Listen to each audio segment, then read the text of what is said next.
BFM Business, BFM Crypto, le club. Sandra Gandon. Bonjour à tous, je suis ravie de vous retrouver pour le club BFM Crypto comme tous les jours à 15 h en direct sur BFM Business. Autour de cette table, Yves Chouefati, fondateur de Tobam. Bonjour Yves, Bonjour. ravi de vous retrouver. Grégory Raymond, cofondateur de The Big Whale. Bonjour Grégory, ravi de vous retrouver, bienvenue dans l'émission. Et Louis-Alexandre de Froissart, gérant associé chez Montaigne Conseil et Patrimoine. Ça va être un peu philosophique parce qu'à chaque fois qu'il y a Yves et qu'il y a Grégory, il y a beaucoup de philosophie et d'explications dans cette émission. Et ça va être pratique aussi avec vous parce qu'on parlera de Bitcoin, comment faire pour en acquérir, pour en vendre, vers quel actif on vend. Certaines, oui, Louis-Alexandre. Moi, je vais prendre le contre-pied avec Tether. Tether qui est un stable coin dollar et qui, dans ses réserves, ne veut absolument pas acheter du Treasury Bill américain et vient d'acheter une minière, une mine d'or et veut continuer à avoir des réserves qui soient faites en Bitcoin, donc c'est à moitié que je suis à contre-courant, en Bitcoin et dans d'autres actifs qui ne sont pas de la dette américaine. Donc quand même, les trois quarts de la valeur qui sous-tend le stablecoin de Tether, c'est des obligations américaines. Hein. Alors, s'ils rentrent dans la réglementation, ils seront obligés effectivement de rentrer ça, mais le mouvement que moi en tout cas que je perçois chez Tether, c'est soit de rentrer dans la règle pour rester le premier et à ce moment-là avoir bien sûr les 2/3 ou enfin 72-73% en Treasury Bills, donc en dette américaine, donc en monnaie de singe, soit dire finalement je ne me confronte pas à la réglementation américaine, ce qui est peut-être un suicide, et à ce moment-là je prends des actifs beaucoup plus pérennes comme l'or et Bitcoin. Louis-Alexandre. En fait, ça m'inspire à la fin de l'intervention que je voulais faire tout à l'heure, donc je pourrais la faire un petit peu en avance, c'est que quand les gens nous disent je vais prendre quelques plus-values sur Bitcoin parce que quand on gère de manière patrimoniale, on n'est pas forcément un porteur absolu de long terme, et les gens nous disent je vais aller sur du stable dollar. Nous, on leur dit non, patrimonialement parlant, il y a peut-être d'autres manières de faire les choses, puisque on peut aller chercher d'autres actifs qui ne vont pas avoir ce type de promesses. Donc ça, je reviendrai tout à l'heure, mais il faut vraiment prendre en compte cette notion, et même dans la gestion des portefeuilles classiques, c'est un vrai sujet aujourd'hui. Quelle est la performance des actifs américains comparée aux actifs européens et ainsi de suite, parce que on a des indices aujourd'hui qui sont toujours en hausse, et puis quand on a une monnaie qui a perdu 17% sur les 12 derniers mois, on se rend compte que ça peut faire un petit peu de mal au patrimoine. 10% des Français pour le moment du Bitcoin. Oui. Non, des cryptos. Oui, comment on fait, Louis-Alexandre, pour les convaincre de mettre ça aujourd'hui dans leur patrimoine à coup sûr? Est-ce que c'est quelque chose qui va prendre à un moment réellement en Europe et en France? Alors, on le voit de toute façon, nous, à notre niveau, on est de plus en plus sollicités sur ce sujet et il y a un mouvement patrimonial de plus en plus important. Là, il y a Patrimonia à la fin du mois et on sait qu'il y a de plus en plus de gens qui interviennent sur ce sujet-là. Alors, déjà, pour rentrer dans le secteur, les gens ont toujours un réflexe un petit peu pavlovien.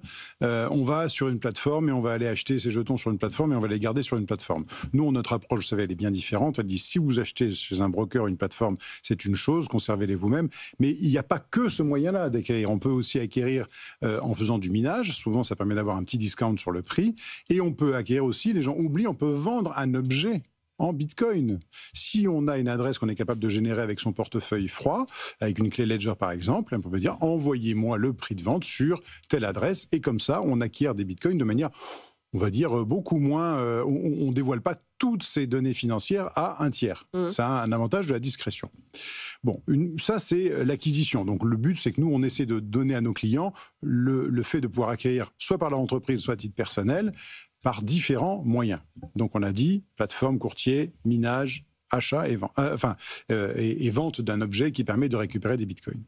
Bon, une fois qu'on a fait ça, si on l'a fait dans la bonne partie du cycle, je commençais à venir ici en 2022, donc on a connu 15 000 $ sur le bitcoin, on peut imaginer que certains portefeuilles soient aujourd'hui en plus-value. Bon. Eh bien, dans ce cas-là, si on a une gestion patrimoniale, on va prendre ses plus-values. Peut-être, si on a fait un x3 ou un x4, on va retirer sa part qui est le capital de départ et on va jouer avec le reste. C'est quand même une position particulièrement confortable. Je ne joue qu'avec les intérêts de mon placement. À ce moment-là, qu'est-ce que je fais? Il faut simplement avoir au préalable fait le nécessaire sur une plateforme ou sur un courtier où j'ai acquis quelques fractions avec lui, c'est par le même canal. Il faut bien préparer son canal pour que le jour où on veut vendre, on ne commence pas à mettre 15 jours de KYC pour vendre ses cryptos. Bon. On vend ses cryptos, mais on est en France. Donc en France, on est dans un comment dire, un paradis fiscal à l'envers. Un enfer fiscal, donc. Voilà.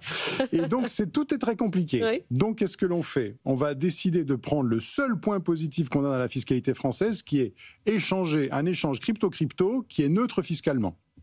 Et à ce moment-là, je vais choisir de partir de mes bitcoins et je vais aller les mettre sur des stables ou un autre actif. Je rejoins notre discussion de tout à l'heure. Pourquoi pas un stable qui est assis sur non pas sur le dollar, mais sur l'euro. Pour le moment, il n'y en a pas beaucoup. Hein. Il y en a. On commence à en avoir sur l'euro, mais aussi un autre actif dont on a parlé aussi, qui est l'or. Je peux aller sur celui de Tether, qui s'appelle XAUT. Je peux aller sur celui de Paxos, qui s'appelle Pax Gold. Je peux aller sur celui de Vera, enfin le Vera One, qui est une société bordelaise. Donc, j'ai quand même des solutions qui me permettent d'aller me mettre sur un actif qui, si la monnaie perd de la valeur, la monnaie fiat perd de la valeur, là au moins, j'ai, comme l'a montré la hausse récente de l'or, j'ai quand même une valeur qui est garantie. Et puis, une fois que j'ai fait tout ça, je peux me dire, en fait, j'ai besoin temporairement de ma liquidité. J'ai besoin temporairement pour faire un achat. Alors, pas pour acheter la dernière Lambo, mais j'ai peut-être temporairement parce que j'ai besoin d'aller faire une acquisition dont je sais que mes revenus futurs vont me permettre de pouvoir rembourser ma dette.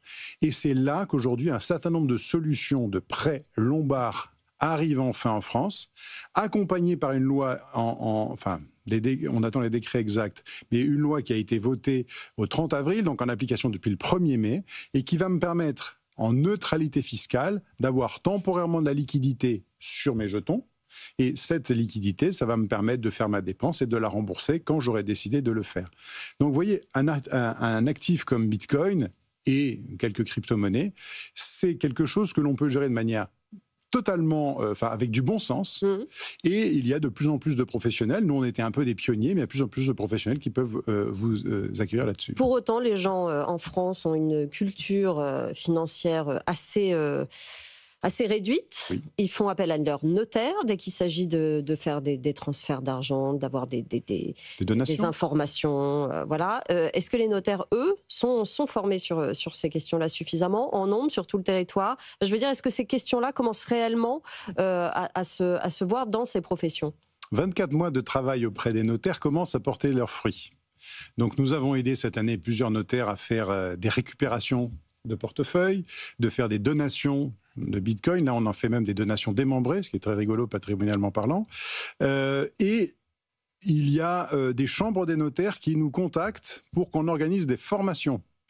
Et donc, nous, on a même décidé d'aller au-devant d'eux en organisant une journée là-dessus, à ce sujet, entre autres, le 14 novembre. Mais on a déjà rédigé depuis quelque temps des fiches pratiques pour les notaires, en disant « j'ai une donation à faire, on peut vous accompagner sur ces sujets-là ». La prise de conscience est là. La prise de conscience est là et c'est déjà une première étape. Une autre étape, ce sera la journée du 14 novembre. Voilà, le 14 novembre à Bordeaux, c'est Bitcoin Wealth Summit, gestion patrimoniale de Bitcoin en anglais en fait, Bitcoin Wealth Summit, le sommet du patrimoine Bitcoin, dans lequel on va accueillir des investisseurs bien sûr, des experts comptables, des notaires et des avocats, et on va aborder tous les aspects pratiques de l'acquisition, de la détention et tous les sujets qui tournent autour. Bon, il y a une centaine de places dont déjà plus de la moitié ont été vendues, mais c'est une journée pour rentrer non plus dans les aspects philosophiques, qui sont très bien traités par mes deux confrères, mais par des aspects vraiment pratiques. C'est une conversation qu'il faudra qu'on continue, messieurs. Merci d'être venus. Yves Chouefati, fondateur de Tobam, Grégory Raymond, cofondateur de The Big Whale, Louis-Alexandre de Froissart, gérant associé chez Montaigne Conseil et Patrimoine. Merci à tous les trois d'être venus dans cette émission. Je vous laisse entre les mains de BFM Bourse. Passez une très bonne journée sur BFM Business. BFM Business, BFM Crypto, le club.